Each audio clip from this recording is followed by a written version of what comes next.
This is the August 30th, 2010 issue of United Nations Week News and Views.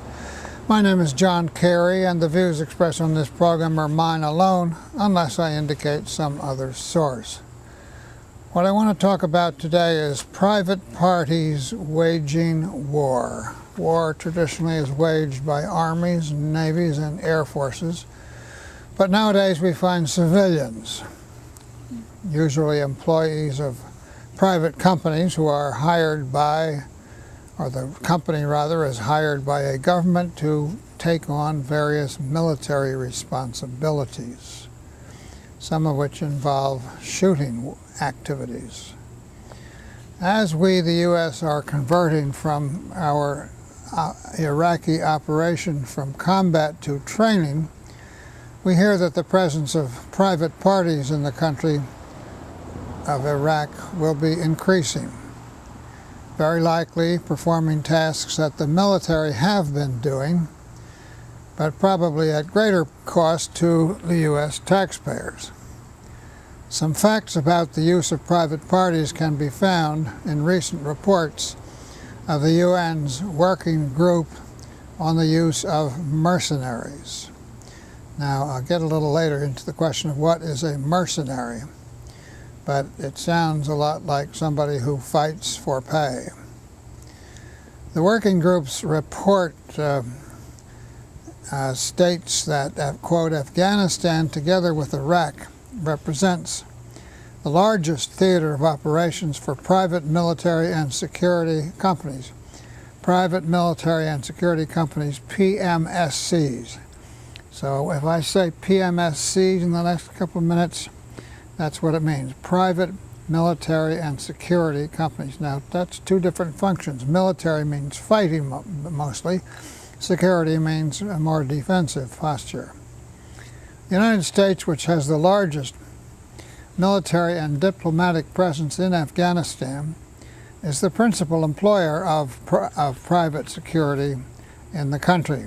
Since 2005, the deterioration of the security situation due to a growing insurgency has led to an increased demand for security, in particular from the international community.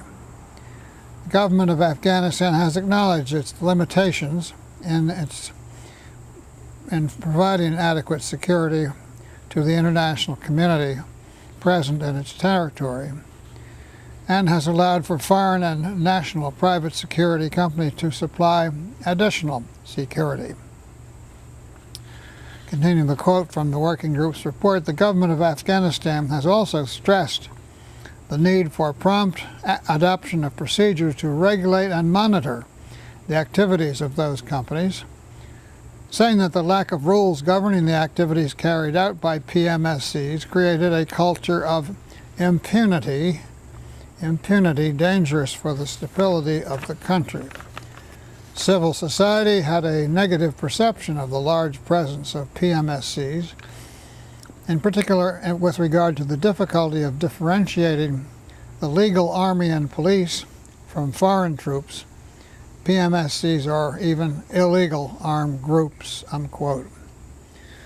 Another report of the working group started with this summary quote, at the invitation of the government of the United States of America, the working group visited the U.S. from 20 July to 3 August 2009. The government of the United States relies heavily on the private military and security industry in conducting its worldwide military operations.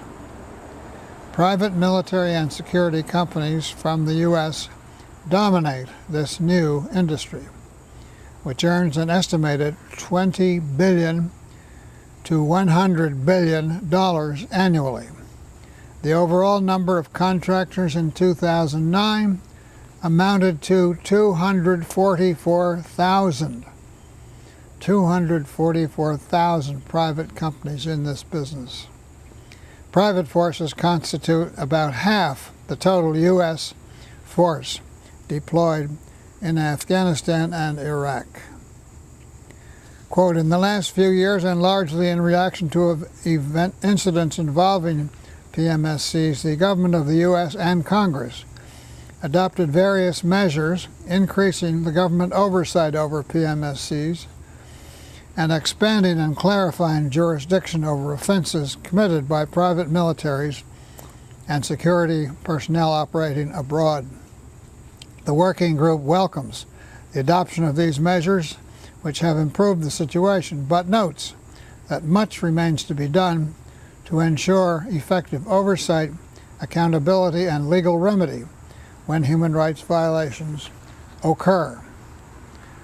Continuing the quote, with a view to improving its oversight mechanism and ensuring a climate of accountability, the working group recommends that the government of the U.S.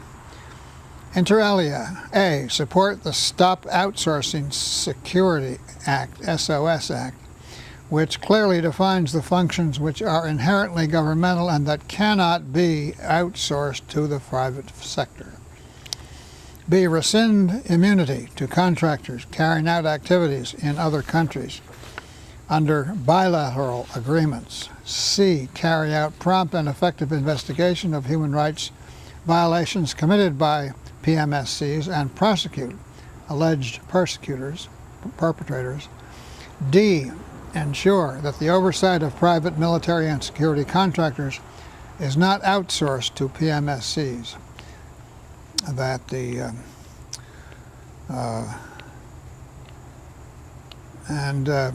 E, establish a specific system of federal licensing of PMSCs for their activities abroad.